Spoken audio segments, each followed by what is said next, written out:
Olá, turma, tudo bem? Estamos aqui para mais uma aula de história e hoje iremos falar sobre a Grécia Antiga.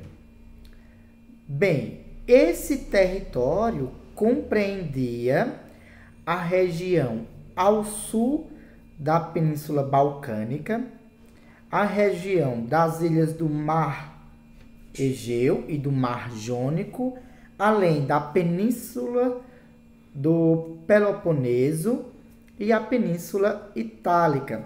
Também compreendia parte do litoral da Ásia Menor.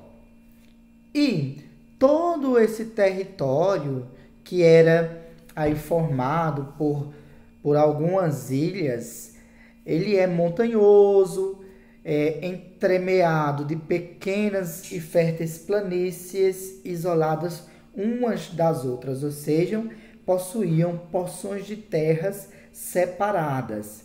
Na antiguidade, as montanhas elas eram recobertas aí por florestas e o litoral muito recortado. Então, isso proporcionou as navegações entre esses povos aí da antiguidade e a comunicação que acontecia entre eles era através aí do mar, por meio das navegações. Por outro lado, as características do relevo continental estimularam o isolamento e a autonomia das cidades gregas, que aí vão surgir as cidades-estados, né, as polis, que nós iremos falar daqui a pouco. Temos aí na tela do celular de vocês, na tela do meu celular, aliás, para a tela de vocês, um pequeno mapa da Grécia Antiga que apresenta as principais cidades. E notem que todas elas estão aí localizadas em regiões litorâneas. Temos aí o Mar Jônico, temos o Mar Egeu e, como vocês podem observar, grandes quantidades de águas, né, que estavam presentes ali, separando algumas cidades. E isso, essa característica foi o que favoreceu justamente o desenvolvimento aí das navegações. E por elas estarem localizadas de maneira isoladas uma da outra, a via de comunicação que eles tinham era através mesmo do mar. A periodização da história grega está aí dividida em 5 momentos. Temos o período pré-homérico, que é quando ocorrem as invasões de vários povos, né, que chegam a essa região. Vem o período homérico, que é caracterizado aí pelas poesias Ilíade e Odisseia, que é atribuída a Homero. O período arcaico, que está caracterizado pela formação das cidades-estado gregas, né, que são as polis. E essas cidades-estados gregas, elas eram independentes, elas eram administradas por um monarca que tinha total autonomia para organizar a sua cidade. Depois disso, veio o período clássico, que é o período no qual as cidades gregas elas atingiram o seu apogeu cultural, daí se desenvolve vários pensamentos filosóficos, daí se desenvolve várias teorias políticas, porque a Grécia, ela politicamente foi bastante organizada.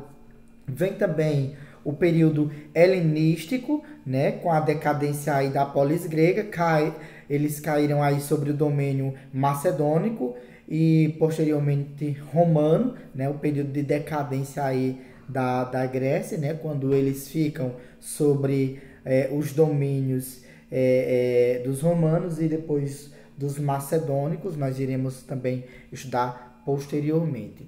O período creto-micênico, ou o período pré-homérico também, quando os primeiros povos começaram a se fixar aí na região, né, e eles ficaram conhecidos como os Pelasgos, né?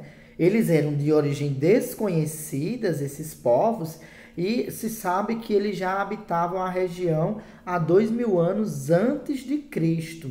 Então, mais tarde, vieram outros povos que deram origem à civilização micênica, né? Esses povos eram os aqueus, os jônios e os eólios e depois, posteriormente, os dórios. Os micênicos evoluíram muito graças aos seus contatos com a civilização cretense, né? Que era o pessoal de Creta, conhecido também como civilização minoica.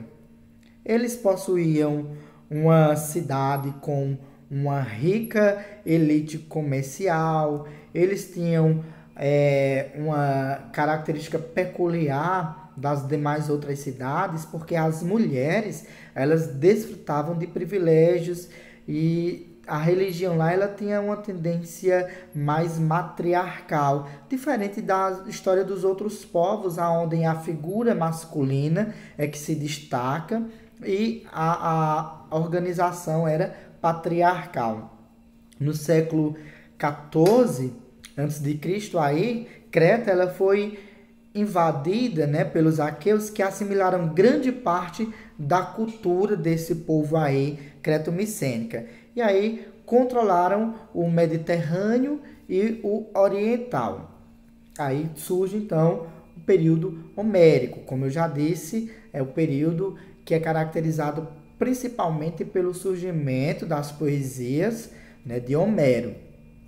Surge no período homérico os gênios, que eram as pequenas comunidades de base familiar.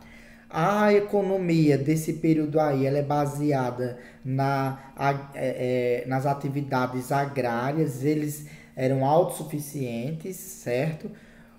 Surge a figura do pater, né? A pessoa do homem, digamos que o patriarca, ele vai exercer aí as funções administrativas e a população ela começou a aumentar e com o aumento dessa população vamos ter o declínio aí do sistema gentílico. O solo grego ele era muito pobre e como a população ela estava crescente, os poucos solos férteis que tinham disponíveis não estavam sendo suficientes para que alimentasse a população que estava surgindo naquele momento. Então, passaram a surgir com isso as divisões sociais daquela época. Então, surge a propriedade privada, vem aí a questão da diáspora, a segunda diáspora, que devido a esse aumento populacional das comunidades gentílicas, precisaram procurar outros lugares que oferecessem condições para que eles pudessem sobreviver. Vem o processo de colonização, né? Cidades gregas por várias regiões, distinção de várias colônias, e aí surge, por exemplo, o Empório, que era o estabelecimento comercial, e a Poíquia, que era lá distante, era uma cidade independente. Aí veio com isso, né, com esse desenvolvimento todo, com a diáspora, surgiu o período arcaico, né, que era devido principalmente à crise do sistema gentílico, que já não estava sendo mais suficiente, as sociedades elas começaram a buscar outras estratégias para que elas sobrevivessem, né? Então, surge aí o período arcaico. No período arcaico, nós vamos encontrar grandes civilizações, como, por exemplo, a de Esparta ou de Lacedemônia, aliás, que estava localizada aí na península de Peloponeso. Era uma cidade-estado com origem na chegada dos dórios. Era uma região que antes era habitada pelos aqueus. Os espartanos, eles eram uma sociedade guerreira, né? As mulheres dessa sociedade, elas eram estimuladas a praticar esportes ao ar livre e a serem saudáveis. As mulheres dessa sociedade, elas participavam da administração dos bens das famílias.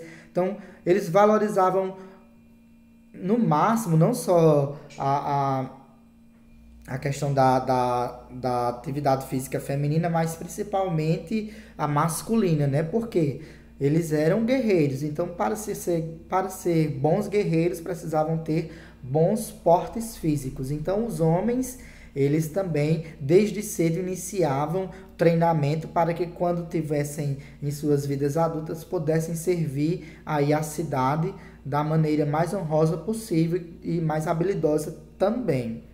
Então, a sociedade espartana estava dividida da seguinte maneira: no topo da pirâmide tinham os espartanos, né, ou os esparcíatas. Eles eram descendentes dos dórios, formando a aristocracia guerreira dos cidadãos e dos soldados. Então, eles estavam no topo da pirâmide. Abaixo deles vinham os periecos, que eram os homens livres, descendentes dos povos nativos, que não resistiram à invasão dória. Aliás, esses povos, eles não tinham direitos políticos, eles se dedicavam ao comércio, se dedicavam ao artesanato.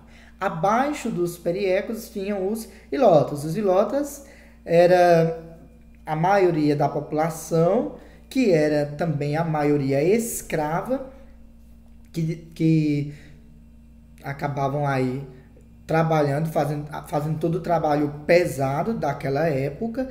Os ilotas, eles eram descendentes dos povos nativos que resistiram à invasão do Dória, né? A invasão dória. A política espartana, ela estava aí organizada em conselho, né? Tinha 3 grupos, a diarquia, a gerúsia e a ápela. A diarquia era formada por 2 reis que tinham as funções religiosas, militares, judiciárias. A gerúsia, pela Assembleia de Anciões, né, que era responsável pela elaboração das leis, e a ápela era formada pela Assembleia dos Cidadãos, que tinham como função eleger aí os membros da gerúsia e ratificar as suas decisões. Por outro lado, nós temos a outra civilização, a outra cidade-estado, que também se destacou entre as cidades aí, da Grécia Antiga, que é Atenas. Eles eram descendentes dos jônios, certo? Eles escaparam das invasões, os atenienses escaparam aí das invasões dóricas por sua posição geográfica. Contavam com um porto natural que permitiu aí o desenvolvimento comercial. A economia estava baseada aí no modo de produção escravista, ou seja, na mão de obra escrava. E primeiramente a base econômica deles era a agricultura e depois passou a ser o comércio, que desempenhou um papel bastante relevante. Em Atenas, as mulheres, elas se ocupavam em educar os filhos, elas já não tinham o dever, a obrigação de praticar atividades físicas, como no caso das mulheres espartanas, né? Elas faziam também atividades como fiar, tecer, elas eram responsáveis por todas as atividades domésticas. Os homens, né, eles tinham também as atividades mais, digamos que, evidenciadas do que as das mulheres. Eles tinham também atividades militares. A sociedade ateniense, ela estava, né, dividida da seguinte maneira: os eupátridas, né, que eram os bem-nascidos, os latifundiários, os nobres, os proprietários das terras mais férteis, os georgóis, né, que eram os pequenos agricultores proprietários das terras menos férteis, os demiurgos, que eram os artesãos e comerciantes, e lá embaixo na pirâmide tinham os metecos, que eram os estrangeiros, né, e os escravos, que faziam as atividades mais pesadas. A democracia ateniense, ela chama bastante atenção, né, porque ela é um modelo, digamos que, de política que vem sendo seguido aí por vários séculos aí já, em alguns países, e por várias décadas aqui no Brasil.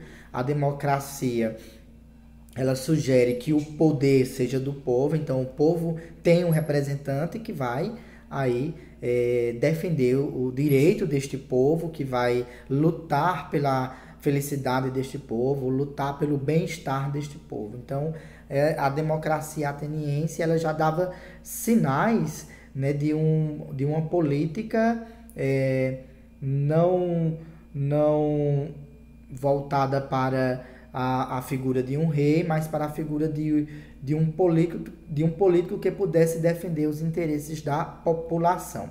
Bem, por hoje é só o nosso pequeno resumo. Espero que vocês tenham gostado. Posteriormente estarei gravando outros vídeos e nós nos encontramos na próxima aula e no próximo vídeo para falarmos um pouco mais sobre a história do homem. Um abraço a todos, fiquem em paz e bons estudos!